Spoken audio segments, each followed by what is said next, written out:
जम्मू कश्मीर के पुंछ जिले के मंडी पुलिस पोस्ट इलाके में आज सुबह एक भीषण सड़क हादसा हुआ। जानकारी के अनुसार एक मिनी बस अचानक बेकाबू होकर पलट गई, जिसमें 10 लोग जख्मी हो गए। हादसे के तुरंत बाद स्थानीय लोग और पुलिस मौके पर पहुंचे और सभी जख्मियों को पास के अस्पताल में भर्ती कराया। घायलों का इलाज तुरंत शुरू कर दिया गया है, जिनमें से कुछ की हालत गंभीर। चकत्रो एक्सीडेंट हुई, टैंक के ऊपर लगी और ड्राइवर जड़ा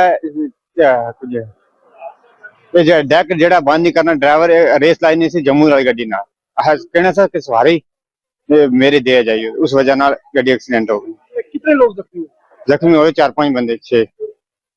पुंछ हॉस्पिटल कितने आए?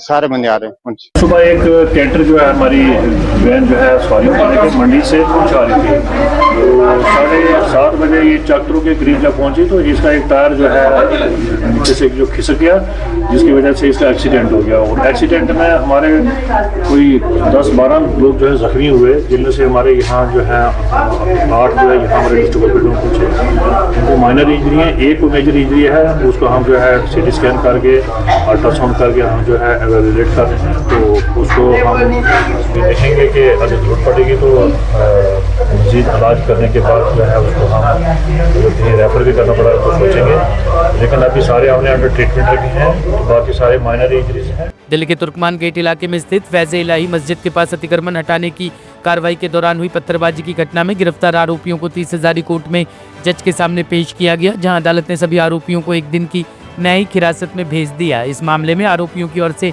जमानत याचिकाएं भी दाखिल कर दी गई है और अब इन पर अदालत में सुनवाई होनी है। जानकारी के मुताबिक पत्थरबाजी की घटना उस वक्त हुई थी जब इलाके में अतिक्रमण हटाने की कार्रवाई की जा रही थी। इसी दौरान स्थिति बिगड़ गई और पुलिस पर पथराव किया गया।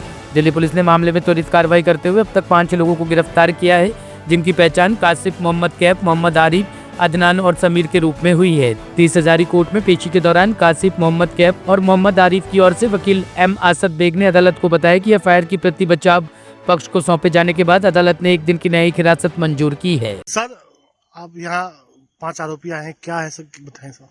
अभी हमें जज साहब के ऑर्डर के बाद हमें FIR की कॉपी दी गई है। फर्दर हमने इसके अंदर बेल एप्लीकेशन फाइल करी है, जज साहब ने 1 दिन की जेसी दी है। कल बेल एप्लीकेशन 30 हज़ारी कोर्ट में कंसर्न कोर्ट में लगेगी।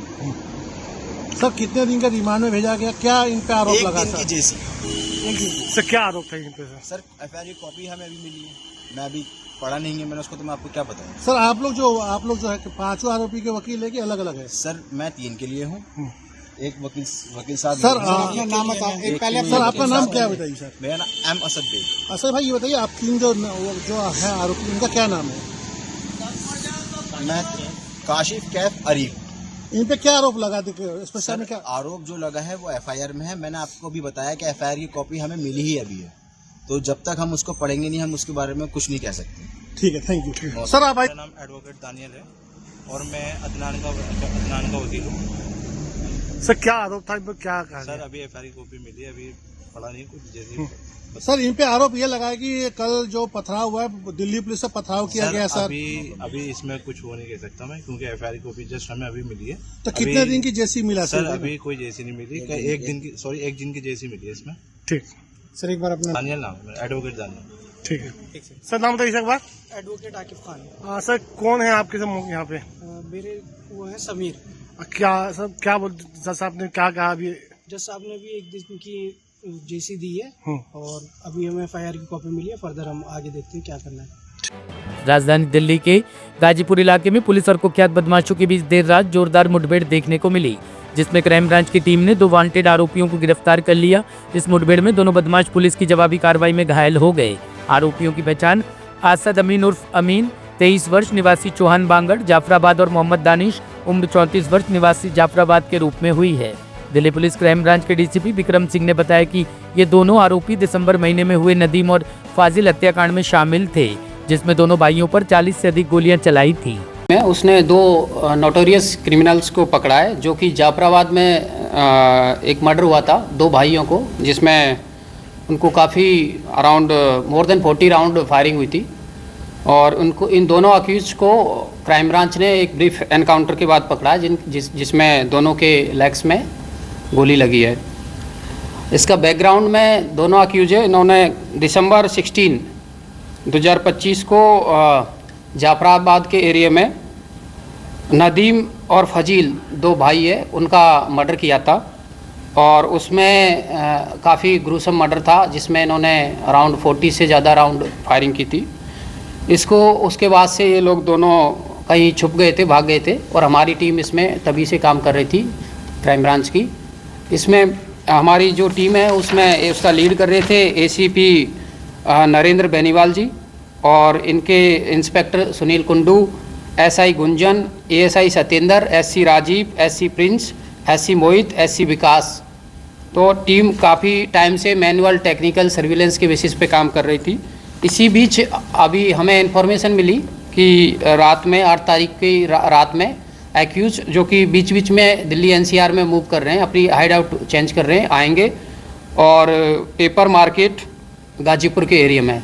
तो टीम ने एक पूरा जाल बिछाया और उसी टाइम जैसे एक्यूज आए थे, एक्यूज ने पुलिस की टीम पे फायरिंग करना शुरू कर दिया और पुलिस की टीम ने जवाबी कार्रवाई की और उसमें दोनों एक्यूज के पैर में गोली लगी है और पुलिस स्टाफ एससी प्रिंस और एससी मोहित के बीपी जैकेट में भी गोली लगी है। टोटल अराउंड 16 राउंड फायरिंग हुए थे इसमें और जिसमें दोनों एक्यूज हैं उनके पैर में गोली लगी है। दोनों एक्यूज से 3 पिस्टल, 11 कार्ट्रेज, 6 फायर्ड कार्ट्रेज और जो स्कूटी उसमें यूज करी थी दोनों भाइयों के मर्डर में, उसको भी रिकवर किया है। दोनों एक्यूज में पहला एक्यूज है असद अमीन। असद अमीन जो कि पहले भी 5 से 6 मुकदमों में पहले भी इन्वॉल्व रहा है, जिनमें अभी लेटेस्ट 2025 में अटेम्प्ट टू मर्डर का मुकदमा रहा है जिसमें फायरिंग करी थी इसने। इसके अलावा आप देखेंगे जीटीबी हॉस्पिटल की फायरिंग में भी वो इन्वॉल्व था और इस तरीके से कंटिन्यूसली आर्म्स एक्ट और के केस में इन्वॉल्व रहा है और आर्म्स के डीलर के रूप डील भी करता था। इसी तरीके से मोहम्मद दानिश है दूसरा जो अक्यूज है, वो भी जाफराबाद का ही रहने वाला है और वो भी काफ़ी टाइम से क्रिमिनल बैकग्राउंड है उसका भी। जैसे उसकी 2000 पहले पुरानी भी एफआईआर है 2016 में। इसके अलावा जो एफआईआर नंबर 181/25 है आर्म्स एक्ट की है, उसमें भी जिसमें पहले क्राइम स्पेशल सेल ने सलीम पिस्टल को अरेस्ट किया था, उसमें भी इन्वॉल्व रहा है। तो दोनों का बड़ा क्रिमिनल बैकग्राउंड रहा है और इसमें हमारी टीम को काफ़ी लंबे टाइम के बाद टीम इनके पीछे थी। टेक्निकल मैनुअल इनपुट के बेसिस पे दोनों को पकड़ा है। मर्डर का मोटिव क्या था?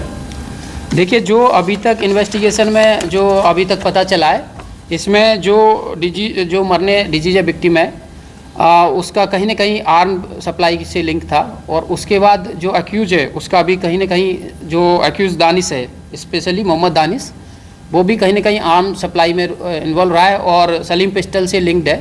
तो एक हिसाब से ये एरिया में डोमिनेंस के रूप में इन्होंने मर्डर किया था। महफूज अलियास कबूतर का कोई रोल है? देखिए, अभी वो इन्वेस्टिगेशन का पार्ट है। अभी 2 अक्यूज दोनों को पकड़ा है क्योंकि ये पहली ही अरेस्ट है दोनों को।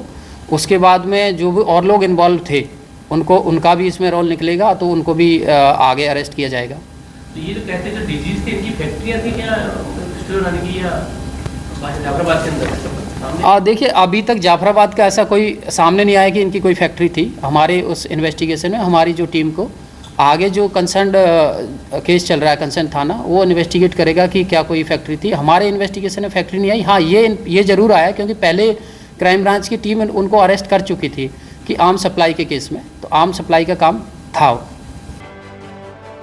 ब्यूरो रिपोर्ट, टीम तफ्तीश न्यूज़।